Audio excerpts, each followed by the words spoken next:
DreAllDay.com.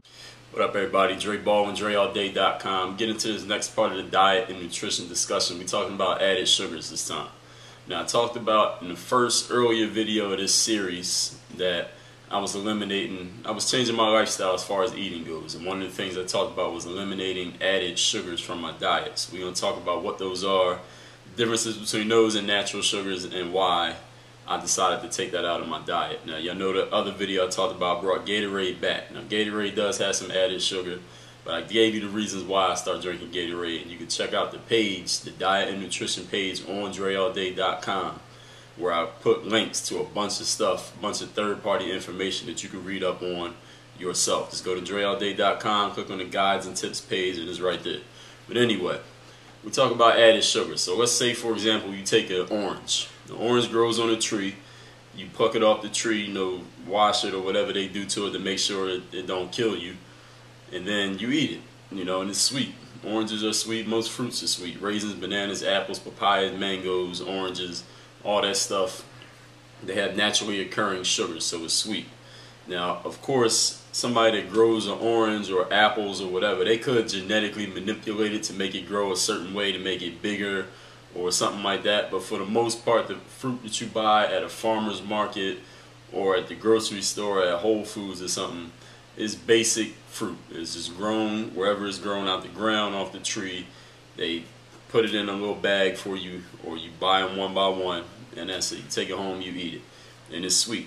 That's basically where I get my sugar from now, is eating fruits. My favorite fruits, I talked about this before: bananas, strawberries, oranges, grapes, raisins, etc. Now, so let's take another product. Let's take something that's processed, something that's put together. Let's take ice cream. Now, I love ice cream. I haven't eaten any ice cream in about probably close to 3 years now, maybe 2 years. But ice cream, the Ben & Jerry's, that strawberry cheesecake Ben & Jerry's, the little pint with the chunks in it, man, I used to love that. Black cherry vanilla ice cream from Breyers. I used to eat that when I was young. Like, my dad used to buy that all the time. I used to eat those like crazy. So those are my favorite ice creams, but I haven't had any ice cream, like I said, in a few years, because ice cream is not sufficient body fuel when you out on the field in 95-degree humidity in the summertime getting the last set of sprints in. And ice cream ain't gonna turn into muscle when you're in the weight room. So ice cream was of no use for me, other than the fact that I was addicted to that sugar. Now, the thing about the sugars in ice cream or any kind of processed food like Skittles or Twizzlers, any kind of candy, ice creams, the baked goods that we like to eat, because I love baked goods too. I like cinnamon buns, I like cake, I like cupcakes, all this stuff. We all like that stuff. But I don't eat that anymore because we're going to talk about the differences in the sugars that's in them. Now, the thing about the sugars in an apple or orange is naturally occurring sugar has a certain amount of sweetness. The sugars that go into ice cream, that's manufactured sugar. Somebody went into a lab or something, they put a bunch of ingredients together, and then they came up with this sugar. So it's not naturally occurring. They created this sugar. It's man-made sugar. That man-made sugar is hundreds of times sweeter than the naturally occurring sugar that you would get out of a natural food, such as a banana or raisins or an apple. I seen something I was reading that the sugar, I forget what food it was, but it was 600 times sweeter than naturally occurring sugar. So if you think about that, if you eat a banana, you get the sweetness from the banana, and then you eat some ice cream, that ice cream is way sweeter. But when you think about it, why would it be if it's the same sugar? Of course it's more sugar, but it's way sweeter. And you got to think about this: how many years has food been being made in the world? It's been being made over 100 years, a couple hundreds of years. So we got all these scientists and chemists who are really damn smart. They figured, and the companies also probably had something to do with this, the food companies that sell this food to us, that hey, if we make this sugar extra sweet, way more sweeter than naturally occurring sugar, of course people will be drawn to it. And if we chemically alter this sugar in a way that makes it more addictive to the human body, then people will continue to eat it and eat it and eat it and eat it. And to keep eating it, what do? You got to go to the store and you got to keep buying it. So that's how they continue to make their money. So when you think about a company like McDonald's, so we're not even talking about sweet stuff, you're just talking about the fries and the burgers and stuff. They chemically alter that food with certain chemicals. Because remember, we talked about before, the brain, actually you might not have talked about this, when you eat food, let's say you eat a banana and then you eat an orange and then you eat an apple. Each time you're eating that food, the sugars in that food sends a signal from your intestines or your stomach up to your brain that says, hey, we're eating food, we're eating sweet food, and at a certain point your brain gets the message and sends it back to your stomach like, hey, you're not hungry anymore, you had enough. When you eat a food like McDonald's or candy that you buy from the store or any baked goods and things like that, that chemical signal that goes from your body up to your brain that tells the brain that you're eating food or that you're eating sweets and that you've had a certain amount, that doesn't happen when you eat artificial food. There is no signal. That signal doesn't occur, which is why when people who eat fast food, Wendy's, Checkers, McDonald's, whatever other fast food place you like, and the sweet stuff that we like to eat, people eat more and more and more of it because the signal never goes to the brain that says, hey, that's enough. So then you get people who are morbidly obese. You get people who get addicted to this food, this fast food, these sweets, these unnatural artificial flavorings and sugars they get put into the foods. Now mostly, I've been to a lot of countries, and mostly I see this happening in America. I have never seen a large amount of obese people in any other country I've ever been to. You might see one or two walking around, walking through cities, looking at people all day. You might see one or two. In America, you're going to see 100. This is mostly an American issue, but all of you that's watching this, even if you don't live in America, you've never been to America, the discussion about the artificial sugars applies to you also, because these are in foods all over the world. So this is just more information for you. And you can follow up what I'm saying by doing your own research, doing your own reading, and get the third-party information from the experts.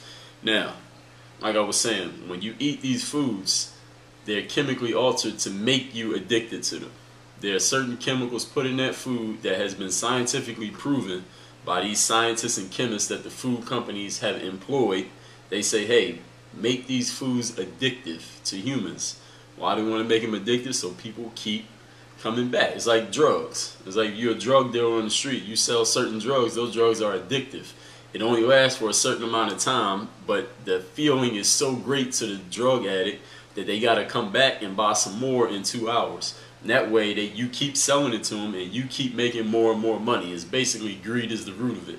So the same thing the drug dealers do by selling that drug that gives them a great feeling, but it only lasts a short amount of time. The same thing with McDonald's. It feels good. It tastes great. Even the smells. Even the other day, I haven't eaten McDonald's in like 5 years. I was coming back from like 3 hours of working out, playing ball, lifting, whatever I was doing, and I rode past a corner.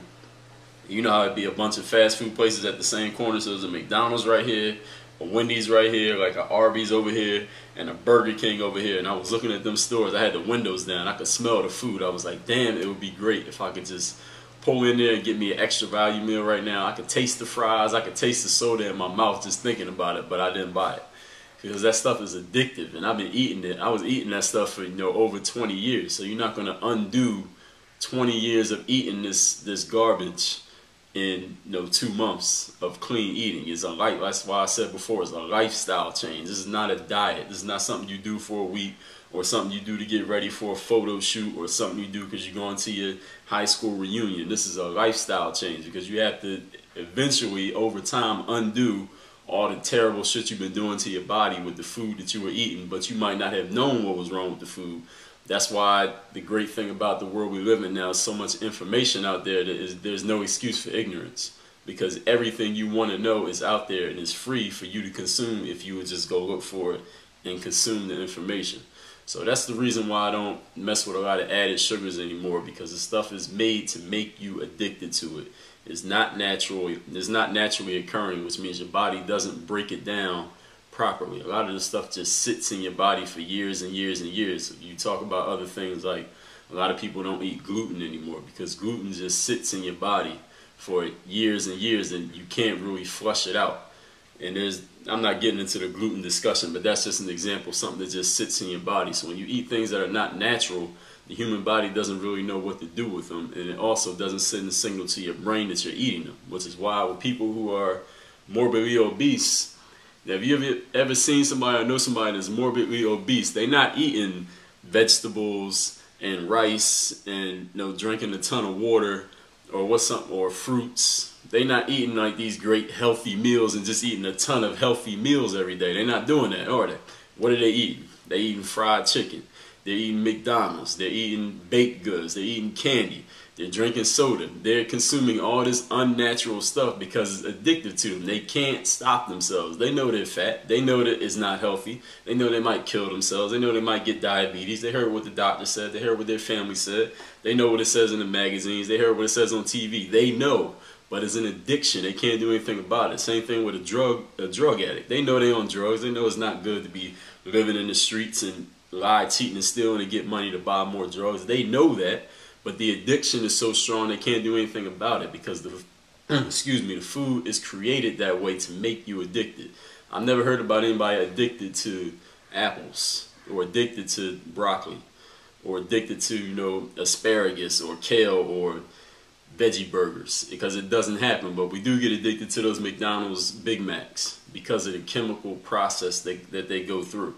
So like I said before, as I say in each one of these videos, please do your own research.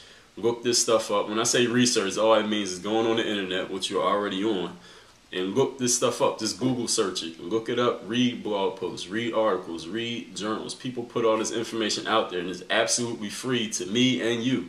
All you got to do is read up on it, educate yourself, and when you get new information, then you can take on new behaviors.